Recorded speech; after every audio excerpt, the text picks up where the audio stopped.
Well, I just got done watching the Nebraska Cornhuskers lose again, and once again don't go to the bowl game. Yesterday, I got to watch the Lions lose. So you would think this is a terrible weekend. But it was record store day, so that was better. I actually went out to a few different stores to find a few items. Didn't stand in line because it was like below freezing, so why do you want to do that? Though there was someone that stood in line at my local store. I got there at 6 last night. By the time I got in, which the lines were long gone by then, the albums that he wanted there were still some there, so but he was first in line, and that's cool. So I did find some stuff, but I also want to show probably the best box set this year. I don't buy many box sets anymore. I'd like to. There's just no room. But this was highly anticipated. It's so excited to get it. So first, that's record store day. This here was a big one for me. El Nino El Sol, the boy and the sun. This is soundtrack, a lost soundtrack. It's a soundtrack someone found. The lost has been found. I'm excited about it. This is I don't know what to expect. I guess it's kind of psych soul from what I read. It just sounded really, really interesting. And, I think there's a lot of it. There's definitely a Latino soul funk type feel to it. So, don't know. I'm very excited, though, to get this thing. And, yeah, that's going to be great. At least I think it will be. Then, the one I really wanted this year, Under the Blacklight from Rydell Kiley. This is my favorite from Rydell Kiley. It had not been reissued. I kept looking, why aren't they reissuing that one? That's the one I want more than any of the rest of them.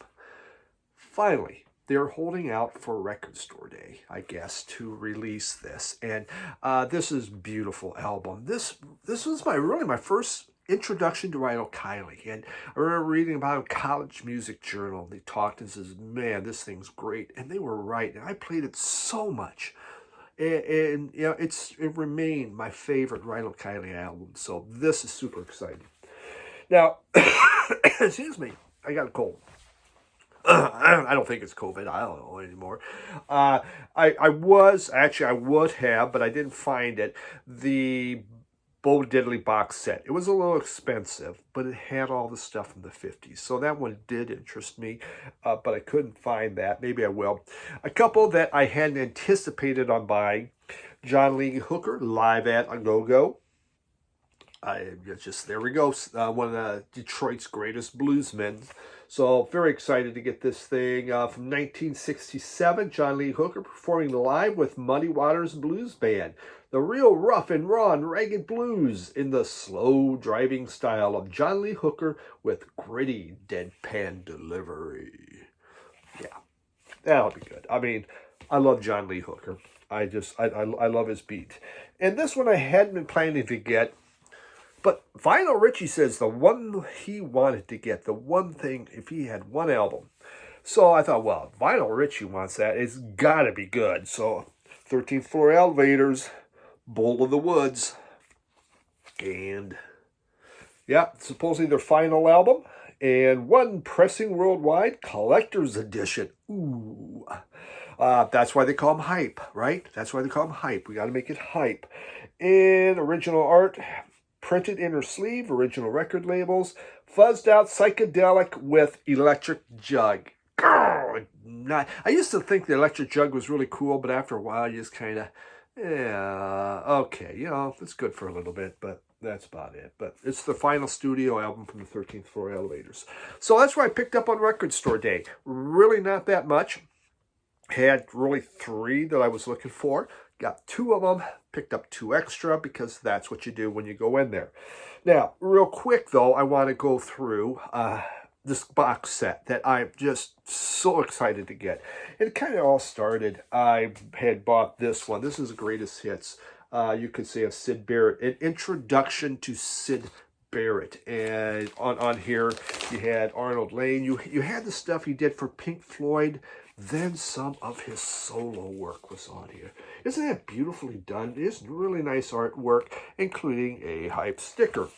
I don't think it was anything special except for black. But black's special, and we shouldn't say that. That's not very nice to the color black. But the inner sleeves are really nice. They have the lyrics written on them. So bravo, well done for this. So I bought this. Now, but then Third Man Records, on their vault package, they released this. And these are the recordings of Sid Barrett. This, I'm so excited. Obviously, Pink Floyd, Sid Barrett, and I liked early Pink Floyd, but I was more Dark Side of the Moon. As I've gotten older, I've really come to appreciate Sid Barrett more, and we'll talk a little bit about that. Let's just go into what's all in this. We have the solo works of Sid Barrett. And a little thing. I could just read that, and as I tell you, then you would probably learn a whole lot more than listen to me yammer, but you're not getting that. It comes with this. David Gilmour does Dominoes, and David Gilmour does Dark Globe. So a couple David Gilmour recordings on there of Sid Barrett. Then we have the albums. Make sure there's nothing else. Oh, what else is in there? Subscribe now to Bang It Brain, which is the rolling Third Man Records magazine. So let's begin with Madcap Laughs. This is Sid Barrett's first solo album. In the 80s, I really had gotten into Pink Floyd. And I had a friend of mine that was into Pink Floyd, and he really liked the early stuff. Well, I remember getting this in the 80s, and I put it on, and it's like, God, that's so weird. That's just odd. I know the guy was kind of losing it through all the LSD and everything, but I wasn't too sure about it. And I never really liked it. Isn't that kind of a cool coloring, huh? So it got shelved. Shelved for like an eternity. Flood came, flood gone. But I bought this. I began to really enjoy the early Pink Floyd, especially the Sid Barrett songs, and really liked what he did. And so when I bought that introduction that I showed you, kind of an introduction to Sid Barrett, I thought, boy, this is really good. And so I listened to this again and blown away. It's so great. What a great album. It is very stripped down, with the singing, but just fascinating. It comes complete with nudity, but nothing really shows, so oh well. It is just it's wonderful music. You could still see there's still something there. Produced by David Gilmour and Roger Waters, so they were trying to help him out, they really did try to take care of him. He would collect royalties from Pink Floyd. They made sure that he got the royalties. They actually really did care about Sid Barrett. So that was the first one. Then this one, Barrett. And I had this on CD. Never really thought a lot about it. And man, I put this on, and it was wonderful because David Gilmour's on here. He's playing with him. And, Gilmour's playing like the organ, and there's some other stuff. And it adds a different dimension. It rounds out the sound, and you get a whole lot more, and it really is great stuff. You have Jerry Shirley on drums, David Gilmour on bass, Richard Wright on organ and piano. Sorry. They do have, David Gilmour does play second organ on some of this, so he's also on there, but Richard Wright is too. And came out in 1970. It really adds so much to it.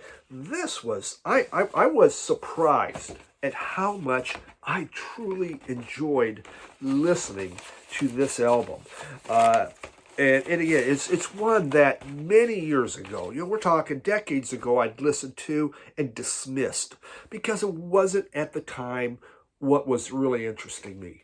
Now, it's just like, wow, my hair was blown back. Exciting stuff. And the final one that came was Opal. And I had recently shown a reissue of this that I had bought. This actually, over the introduction, got me going into some Sid Barrett. Okay, it got me interested. It got me started. And, you have to have that door that opens you back up again. This comes on a smoky vinyl. Again, the Third Man logo. The nice thing, you know what? Third Man Records, they press well. It sounds very good. If you're ever in Detroit, going to Third Man Records and just watching them press records is pretty cool. It's just fun. Now, if your spouse or your girlfriend or boyfriend, whatever, are not into records, they're not going to find it too exciting to watch people press a record. But for you, a record collector, you just kind of get giddy. Go, ooh, oh, look at that. Oh, yeah, it's a real weird thing. And, go there with someone that likes records. But, so this is kind of, they picked out a variety of different songs. Probably some of them were unreleased, and I remember. I didn't study up on it. But very good. Good to have this. These two, though, gosh darn it, so happy. I am, at times, some of these vault packages from Third Man Records have been so-so. You're like, okay, fine. In fact, there's a couple that are just plain crap. Most of the time, they're pretty good. This is excellent. This one was excellent. It checked all the boxes and really gave me something totally exciting that I'm going to play a lot. A lot of box sets, you play them once, you play them twice, they get filed away, they look cool, they're fun to look at, but you don't mess with them. This one will get played because it's important music. So, really, box set of the year for me, by far, easy. Then some great record store day stuff, so pretty happy. So that's what I got. You know what? You're going to get like 5,000 record store day videos. Enjoy them all. Come on, watch them all. Enjoy them all. We'll listen to us fawn over what we found. Or you're going to go, I don't do record store day. But you'll hear us being excited. And you'll be excited for us. And isn't that what it's all about? So, yeah, thanks for watching, and tune in on Sunday. Don't forget the podcast I do of Jim Gleason at Radio Wasteland. Two guys talking about records. We're talking about some Christmas music, or kind of our thoughts about it. Thanks, everyone. Bye.